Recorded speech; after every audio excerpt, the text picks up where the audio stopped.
Hey y'all, welcome back to This and That Cuisine.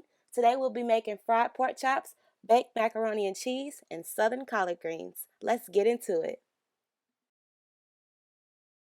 So first we'll want to start with our collards and clean them thoroughly.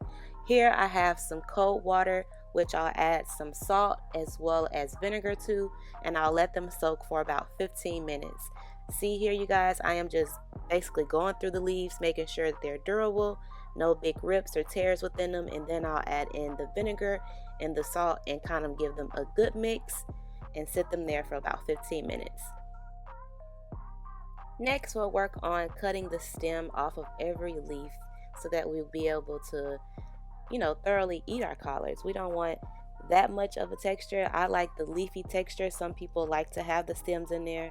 You can always take the stems off and then chop them into little pieces and add them back to the pot. So here I am just removing the stem by the middle, and then I'm going to fold the leaf in half, set it to the side, and move on to the next leaf. I'm only doing my clusters here for about 3 leaves at a time, and then I'll roll them up kind of like sushi and then cut them. Then I'll complete this process until all of my collards have been cut. Next, I have brought 8 cups of chicken broth to a boil, and I'm about to add 2 turkey legs for about 15 minutes and let those boil, so that basically when I add in my collards, you guys, and I cook those for about 45 minutes, those turkey legs will be falling off the bone.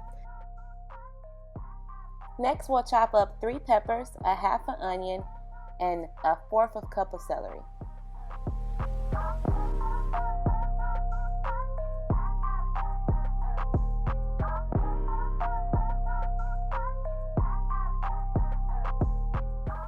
So this is the amount that I'll be working with, you guys, but before I get to sauteing those, let me check on my turkey legs and show you what those are looking like.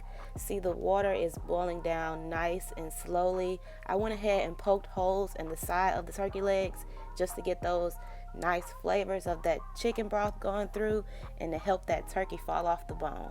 So now I'll sit that back on there and let it boil down a little bit more. On the side of that pot, I have 2 tablespoons of oil inside of a pan heating up, ready for my vegetables that I just cut up. So I'm going to get those in the pan and work those around in that oil to just get all of the vegetables coated.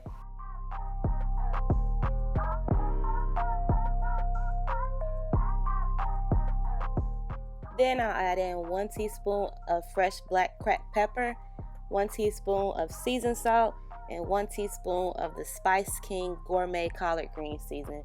Y'all, this collard green seasoning will take your collard greens to the next level. That and all of the other seasons that I'm working with, but this season, y'all, it has a nice twang to it to make you just jump off your feet. It is so good, okay? Believe me when I say it is.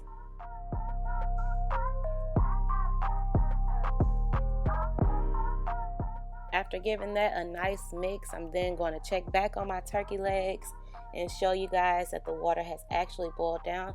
Last time we seen this, the water was a little bit above the leg, and so now I know it's time to add in my collards.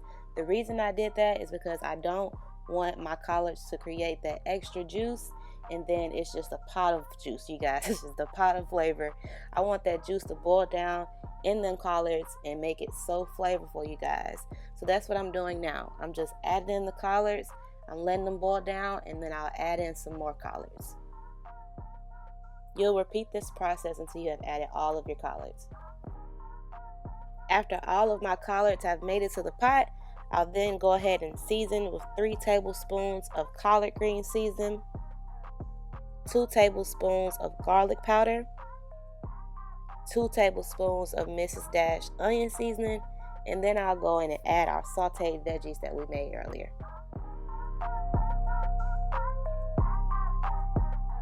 When mixing your pot together, be sure not to have the collards at the bottom of the pot. You want the legs to be at the bottom so that the meat falls off the legs as you're cooking these collards. You'll want to cook these collards on medium-high for about 45 minutes with the lid on.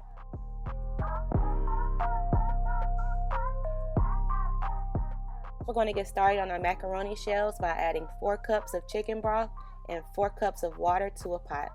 We'll add in the elbows, stir those around so they won't stick, and cook those for about 8 minutes.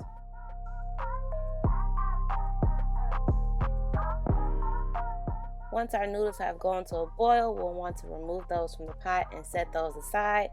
See, we do not want to cook the noodles all the way. We're going to let those finish to cook in the oven, okay?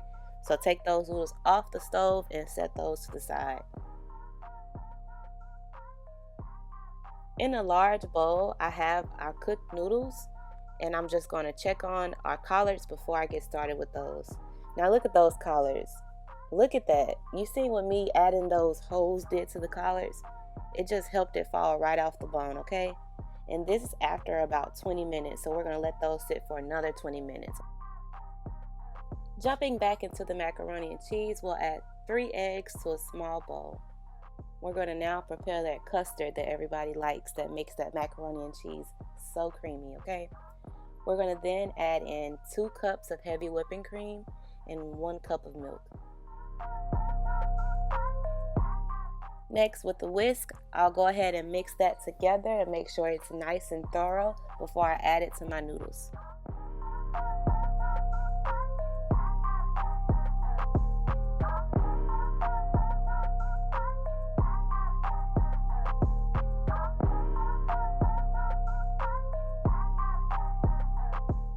The large bowl of macaroni shells, I added 2 tablespoons of butter, 2 teaspoons of seasoned salt, 1 tablespoon of paprika, 1 teaspoon of pepper, a pinch of salt, 1 tablespoon of garlic powder, 1 tablespoon of onion powder, and 2 tablespoons of the custard mix.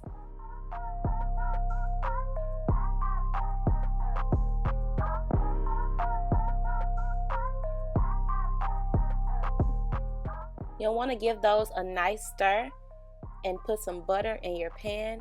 Preheat your oven to 375 and let's begin to build this pan up.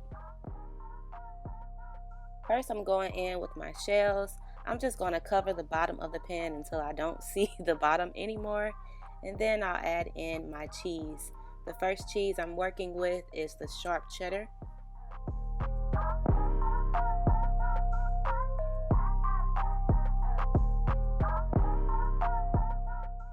Okay, so now I'm about to give y'all the secret to making y'all macaroni and cheese very, very creamy. It's really how you layer it. You need to put the shells down first and then the cheese, and then you'll want to go in with the custard mix. I'll add in 2 spoonfuls of that custard mix, and then I'll repeat this process over again.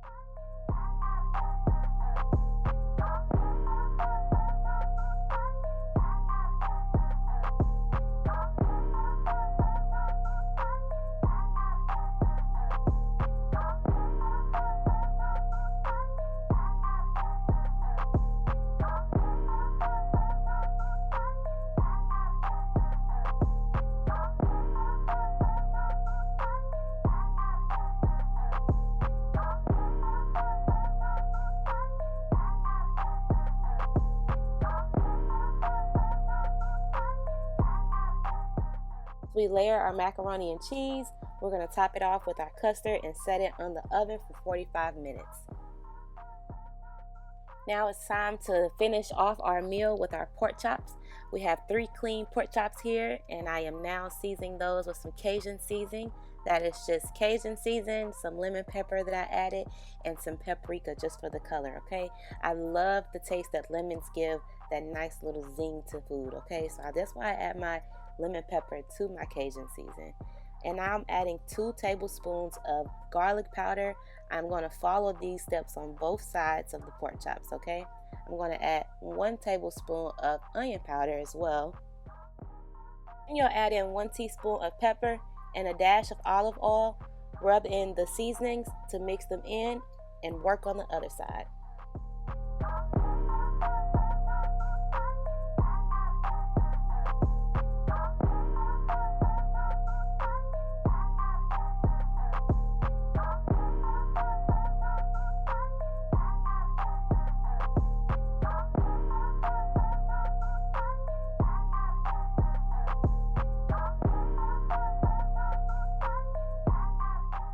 Now y'all, the reason we are adding that much seasoning is because once we pour in that buttermilk, the buttermilk will actually dim down some of the seasoning. The buttermilk will take away some of the seasoning, but it will not take all of it. We are also seasoning our flour today too, so just make sure those pork chops are nice and seasoned. You don't want to fry those pork chops and they come out bland because you put too much buttermilk on them.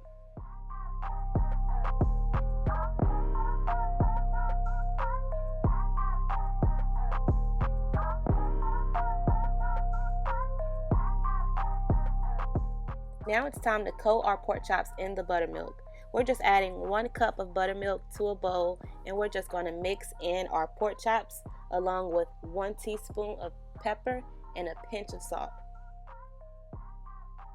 I'll add on some gloves and then mix in the buttermilk so that it's touching every side of the pork chop. You see how some of that season is coming off of the pork chop? But it's still nicely seasoned, okay? Still nicely seasoned. Look at that.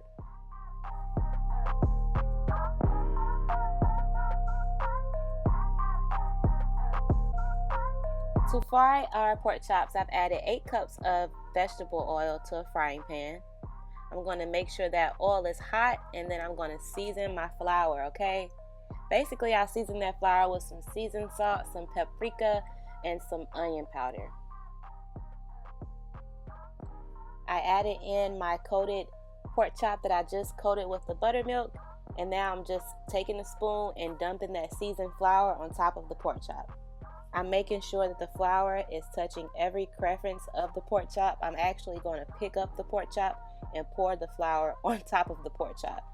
This is highly suggested, you guys, just because you can't get every single part of the pork chop floured or layered if it's laying in there like that. You have to be able to work that flour inside of the pork chop because it's all going to fry so nicely, and you want that nice crisp taste, okay?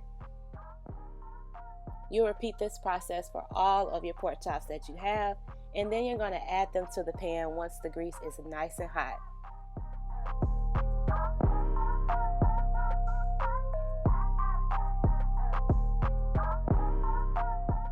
I'm adding 2 to a pan at a time, and I'm letting them cook for 4 minutes on each side.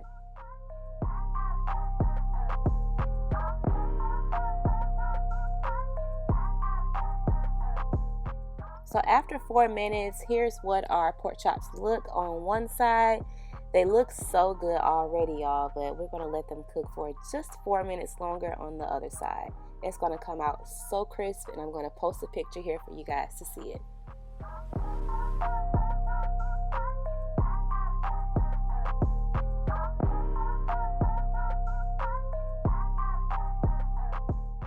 So here's our finished product of our pork chops. I love these pictures at the end, y'all. I promise you I do. So we're going to now plate our food, which is my favorite part. Look at that. Oh my God. Tell me you wouldn't eat that at a restaurant. That looks so good. Thank you so much for watching today, and please be sure to subscribe for more.